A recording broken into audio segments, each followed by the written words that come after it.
37장에 보면은 요셉의 어린 시절의 모습을 잘 소개해 놓고 있습니다. 요셉은 여러분 잘 아시는 바와 같이 아버지 야곱과 라헬 사이에 태어난 아들로서 야곱이 여러 아들 가운데서 가장 사랑하고 정말 귀하게 여겼던 아들이 바로 요셉입니다.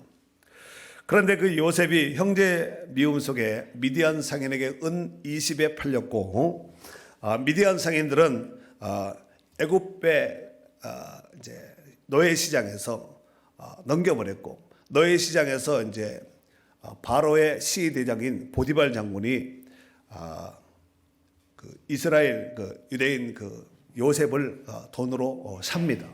그로 인해서 요셉은 보디발 장군의 집에서 이제 종살이 노예 생활을 하게 되었습니다.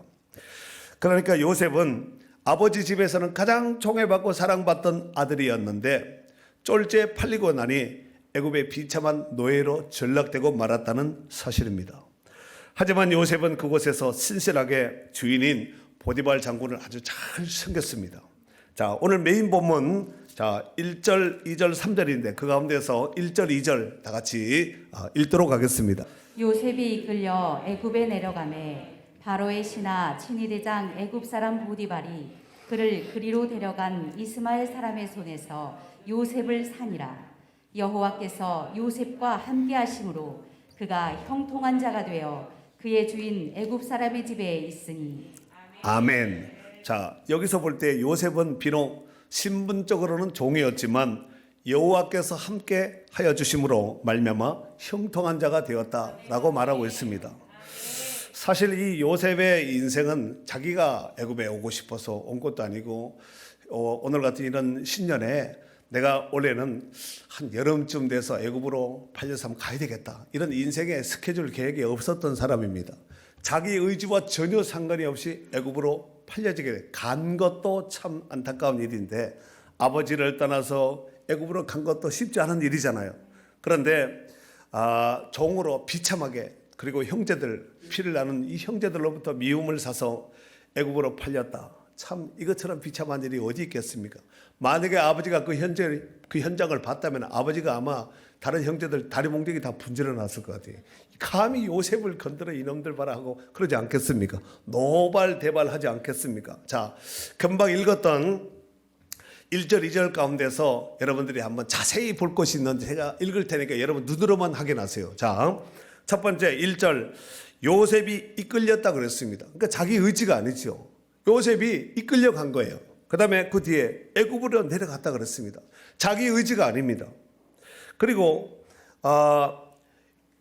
이스마엘 사람, 그러니까 애굽 사람 보디발이 그를 그리로 데려갔다 그랬습니다. 그리고 이스마엘 사람의 손에서 요셉을 샀다 그랬습니다. 자기 의지와 전혀 상관이 없는 거야. 팔리고 사고 가고 끌려가고 이 모든 것들이 자의지와 전혀 상관이 없습니다. 뿐만 아니라 그 아래 보면은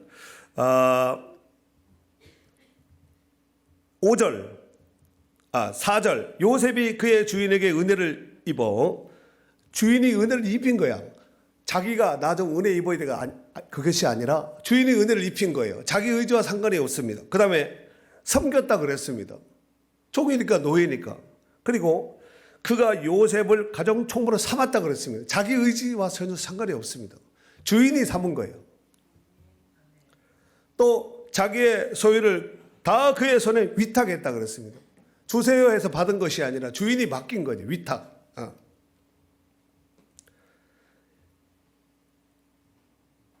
5절, 그가 요셉에게 자기의 집과 그의 모든 소유물을 주관하게 한 때부터, 내가 주관하겠습니다 이것이 아니라 주인이 너 이제부터 이걸 해. 그 자기 의지와 전혀 상관이 없는 거예요. 그러니까 요셉의 일생은 자의지와 전혀 상관이 없는 이런 삶을 사는 거예요. 여러분, 우리가 나름대로 인생을 좀 살아봤잖아요. 살아봤는데 지금까지 인생의 삶을 살면서 내 뜻대로 되든가요, 주 뜻대로 되든가요? 내 뜻대로 안 되면은 아이고 이거 실패했구나 이러지 말고 주 뜻대로 되어지는구나 이렇게 생각하시면 됩니다. 그게 아멘 합시다. 자, 오늘 요셉은 비록 신분적으로 종 노예였지만 여호와께서 함께 해주셨다 그랬습니다.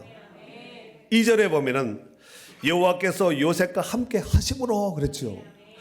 여호와께서 요셉과 함께 하심으로 그가 형통한 자가 되었다는 거예요. 만약에 거꾸로 하나님이 함께 해주지 않았다면 형통한 자가 될 리가 없지 않겠습니까? 그런데 여기서 형통이라는 이 단어가 히브리 말로 찰라우라는 단어를 쓰는데 뜻은 앞으로 가다, 발전하다, 형통하다 이런 뜻을 가지고 있습니다.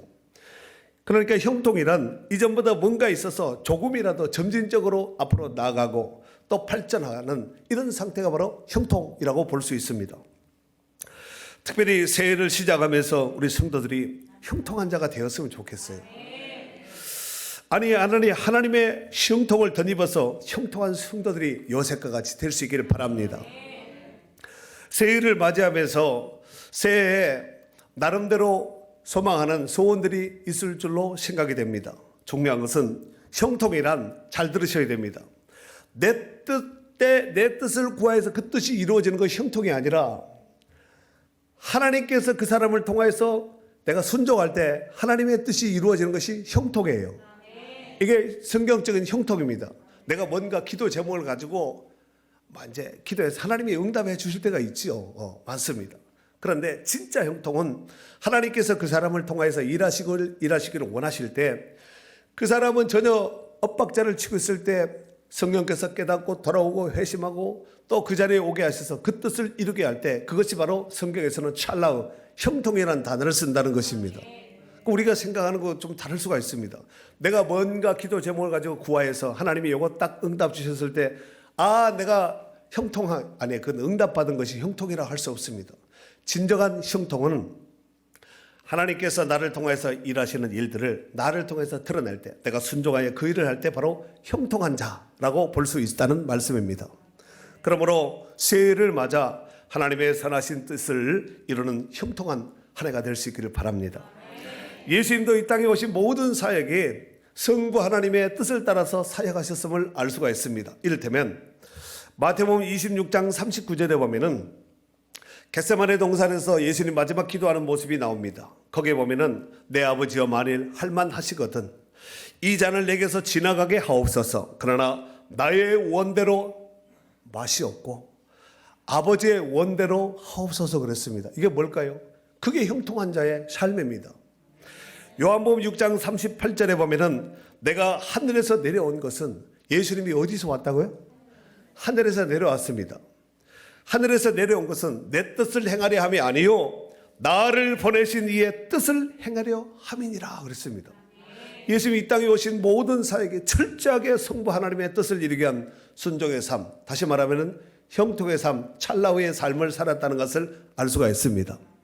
자, 또 여기서 중요한 것이 있는데 요셉의 형통함이 그 주인 보디발 장군이 딱 봤을 때 그냥 마음으로만 이렇게 된 것이 아니라 눈으로 확실하게 보여지는 형통을 받았다는 것입니다. 자, 3절 읽겠습니다. 시작. 그의 주인이 여호와께서 그와 함께 하심을 보며 또 여호와께서 그의 범사에 형통하게 하심을 보았더라. 네, 여기 보면은 보며 보았더라 이 단어가 나와 있습니다. 봤다는 거예요. 그러니까 그 주인 보디발 장군이 딱 봤을 때 여호와께서 요셉과 함께함을 본 거예요. 뿐만 아니라 여호와께서 그를 모든 범사에 형통케 한 것도 보한 거예요. 그러니까 요셉이 잘 되는 것은 요셉이 물론 성실하고 근실한 어떤 인간적인 어떤 성실함도 있겠지만 그것은 한계가 있습니다. 여러분 우리가 얼마나 부지런해. 우리 민족이 근본적으로 민족성이 부지런한 민족이잖아요. 그렇지 않은 사람도 있지만 그런데 오늘 이 요셉이 하나님이 함께하는 것을 주인이 보고 또 하나님이 그의 모든 범사 가운데 형통함을 주셨다는 것을 주인이 똑똑히 본 거예요. 여러분 주인은 그냥 사람이 아닙니다. 오늘 여기 보면은 왕의 친위 대장으로 이렇게 나옵니다. 경호실장 정도로 봐야 될까요? 오늘날로 본다면 굉장히 왕의 아주 최측근이죠. 최측근. 그런데 이런 보디발이 봤을 때 그냥 봤겠냐 이거죠. 인간적인 것으로. 그리고 사실 또 요셉은 노예이기 때문에 사실 노예가 무슨 자유가 있어요. 주인이 딱 잡았다가 누르면 그냥 끝나는 거야. 그날 죽든가 쫓겨나든가 끝나는 것이거든요.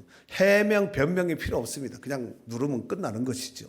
이런 요셉의 삶, 아버지 집과는 전혀 판이하게 다르게 정말 참 비참 그 자체의 모습이 되지 않았겠나 싶습니다. 그런데 그 노예인 요셉 가운데 하나님이 함께함을 보디발 장군이 봤다는 거지요. 그렇다면은 보디발 장군이 하나님께서 요셉과 함께하여 주심을 보고 그의 모든 범사가 형통한 것을 보았는데 그 어느 정도로 보았는가, 뭘 보았는가, 그 범위를 한번 보도록 하겠습니다. 5절 다 같이 읽도록 하겠습니다. 5절 시작. 그가 요셉에게 자기의 집과 그의 모든 소유물을 주관하게 한 때부터 여호와께서 요셉을 위하여 그 애굽 사람의 집에 복을 내리심으로 여호와의 복이 그의 집과 밭에 있는 모든 소유에 미친지라. 아멘. 자, 그가 요셉에게 자기 집과 자기의 모든 소유를 주관한 때부터, 이때가 중요한 거예요. 그 전에는 그렇지 않았다는 얘기잖아요.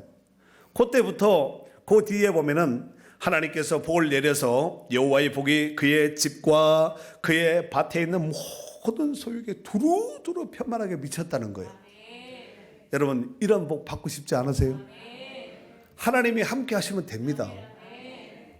왜냐하면 하나님은 어제나 오늘이나 영원토록 동일하신 분이기 때문에 그렇습니다. 그로 인해서 보디발 장군은 요셉에게 모든 소유물을 맡겼고 그 맡김받은 그 순간부터 하나님께서 복을 이전에 비교 불가의 복을 하나님께서 막 쏟아 부어버린 것이지요. 그로 인해서 보디발 장군은 요셉에게 가정 총무의 직임을 맡겼습니다. 그러니까 내가 열심히 해서 가정 총무 따야지 이게 아니라 종들이 많을 거 아니에요. 큰 집에 종들이 많지 않겠습니까? 이 정도의 어떤 권세를 가진 사람이라면 종이 한두 명이겠습니까? 여러 많은 종들 가운데서 특별히 애굽 종들이 많았겠지요. 지금 이 땅이 애굽 땅이니까. 그런데 오늘 시브리 사람 요셉이 왔는데 그들을 모두 다 제끼고 정말 군계 일학과 같은 모습으로 그 많은 종들과 눈에 띄어서 두각을 나타내서 주인의 마음에 드는 거예요. 여러분, 우리 인생도 주인 대신 하나님 마음에 들면 끝나는 거예요.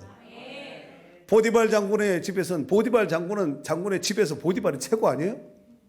그렇잖아요. 왕궁에는 왕이 최고고 그렇지 않습니까? 그러니까 하나님의 눈에 딱 띄고 하나님 마음에 쏙 들면은 상황은 끝납니다. 우리가 성경에 보면은 사도행전 13장 22절에 보면은 그 다윗에 대해서 이렇게 성경은 논하고 있습니다. 구약의 다윗인데 신약의 사도행전은 이렇게 말씀을 하고 있다는 거예요. 이새의 아들 다윗을 만나리 내 마음에 맞는 사람이라 내 뜻을 다 이루겠다 그랬습니다. 하나님께서 다윗을 통해서 하나님의 뜻을 이루겠다는 거예요. 그 시대는 그랬습니다. 요셉 시대 때는 하나님께서 요셉을 통해서 이루셨습니다. 그럼 이 시대는 누구를 통해서 이루어야 될까요?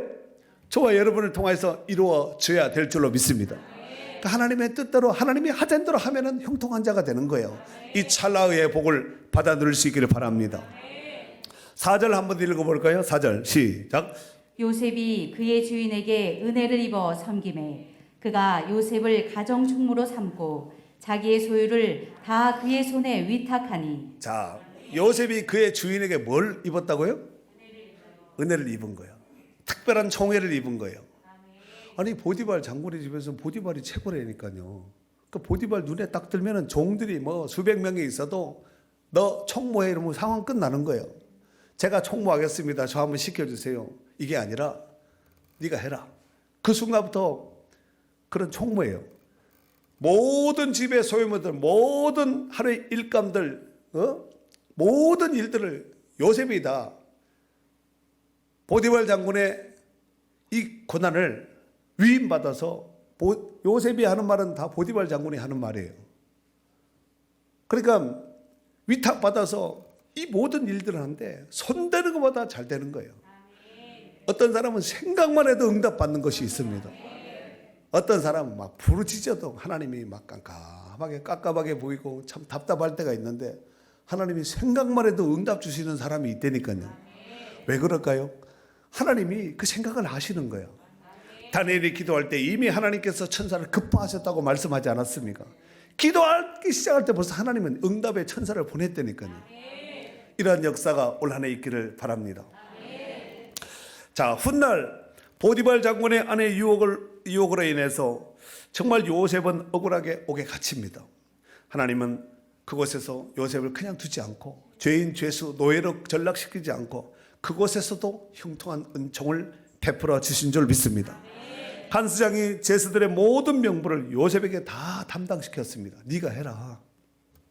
그러니까 요셉은 감옥 안에 갇힌 죄수였지만 죄수들을 관리하는 자가 되었습니다. 그리고 얼마 후에 술 맡은 관원장과 떡 맡은 관원장이 바로의 미움을 받아서 결국은 뭔가 오해가 됐겠지요. 요셉이 돌보고 있던 그 감옥에 갇히게 되었습니다. 그러니까 요셉이 갇힌 그 감옥은 일반 감옥이 아니라 나름대로 좀 권력자들, 특수층에 해당되는 사람이 죄를 지었을 때 갇히는 특별한 감옥이죠. 자, 뿐만 아니라 요셉은 바로의 악몽 같은 신비한 꿈을 잘 해석해 주심으로 인해서 하루아침에 총리 대신이 되었습니다. 바로는 요셉을 믿고 애굽 전역을 관리하게 되는 총책임자로 위임을 받았습니다. 그리고 요셉의 예언대로 7년 풍년과 7년 기근으로 인해서 애굽의 전 세계가 식량난으로 굶어 죽게 되었을 때에 애굽과 전 세계를 살린 사람이 바로 요셉입니다. 요셉은 구약에 장차 오실 예수 그리스도의 예표의 사람이었습니다. 사랑하는 성도 여러분, 저는 우리 교회가 소외계층을 돌보고 있는 이 푸드뱅크를 할 수 있게 된 것이 하나님의 뜻이라고 생각합니다. 새벽에 기도하다가 하나님께서 저에게 말씀을 주셨습니다. 그 말씀 한번 읽어볼까요? 디모데 전서 6장 17절서 19절까지 한번 읽어줘 보세요. 내가 이 세대에서 부한 자들을 명하여 마음을 높이지 말고 정함이 없는 재물에 소망을 두지 말고 오직 우리에게 모든 것을 후히 주사 누리게 하시는 하나님께 두며 선을 행하고 선한 사업을 많이 하고 나누어 주기를 좋아하며 너그러운 자가 되게 하라. 이것이 장래에 자기를 위하여 좋은 터를 쌓아 참된 생명을 취하는 것이니라. 아멘. 재물에 신경 쓰지 말고 선을 행하고 선한 사업을 많이 하고 나눠주기를 좋아하며 너그러운 자가 되게 하라 그랬어요. 이것이 장래에 자기를 위하여 좋은 터를 쌓아 참된 생명을 취하는 것이라 그랬습니다.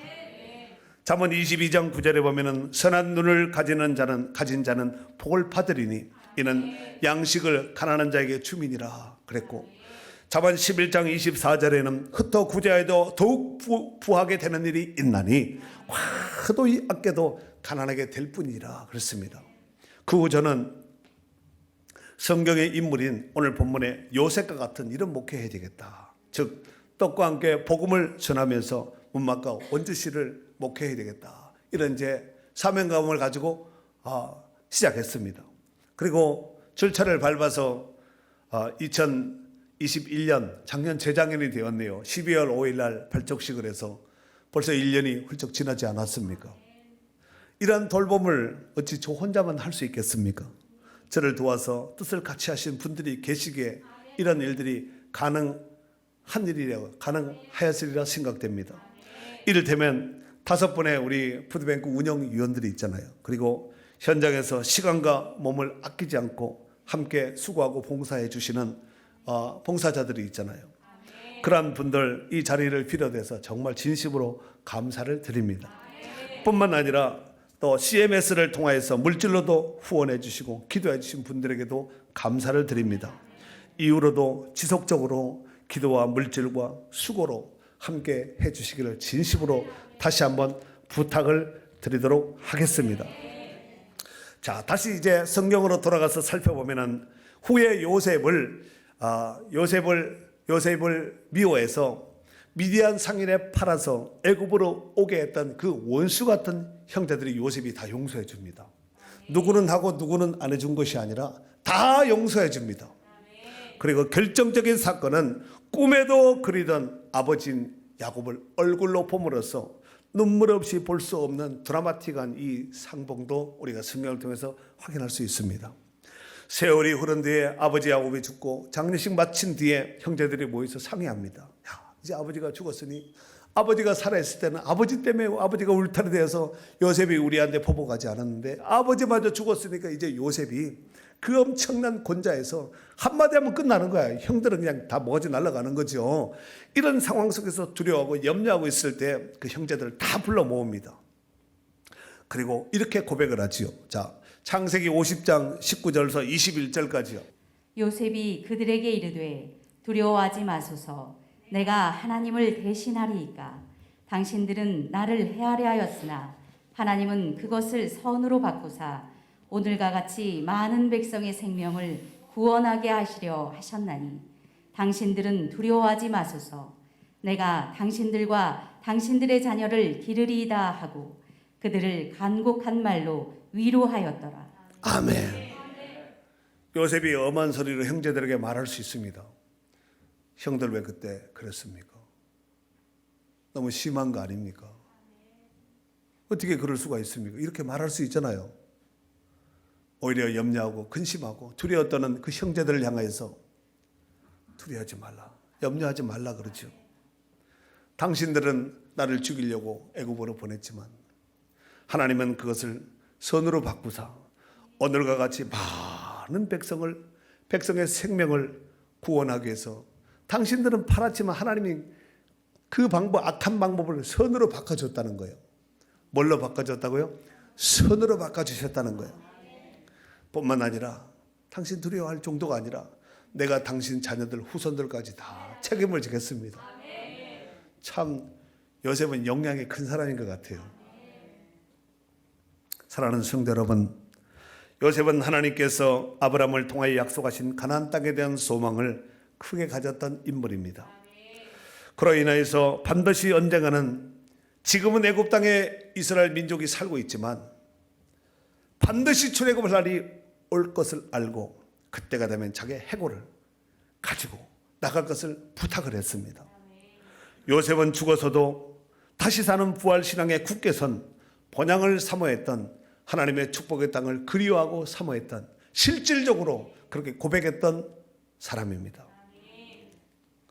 사랑하는 성도 여러분, 우리 중에서 그 어떤 누구도 천년 만년 이 땅에 살 사람은 한 사람도 없습니다. 언젠가 때가 되면 곡식단이 추수되어서 곡간에 들어가듯이 언젠가 때가 되면 다 떠나갈 사람들입니다. 지금은 있지만 언젠간 다 떠나갈 사람들입니다. 천국으로 이사갈 사람들입니다. 그러므로 오늘 또 우리는 그 천국을 사모하면서 이 땅에서는 나그네와 우고하는 자의 삶을 살아가고 있습니다. 분명한 사실은 누구든지 하나님과 잘 통하면 만사형통할 수 있는 사람이 될 수 있습니다. 어떤 사람이라 할지라도 남녀노소 빈부귀천 취고화를 막론하고 하나님과 형통하면 되게 돼 있습니다. 제가 신학교 다닐 때 지금은 돌아가셨지만 그 노 교수님께서 이런 말씀을 하셨습니다. 신통하면 인통하고 인통하면 물통하니 신통 인통 물통 만사형통 통통통 이렇게 해서 저처럼 이렇게 가르쳤어요. 신통 하나님과 통하면 인통 사람과 통하고 인통은 물건과도 통하는 거야. 신통 인통 물통 만사형통 통통통. 네, 눈에 선하네요. 올 한 해도 하나님의 뜻을 이루며 잘 살아야 되는 하나님이 형통케 하는 성도들이 될 수 있기를 바랍니다.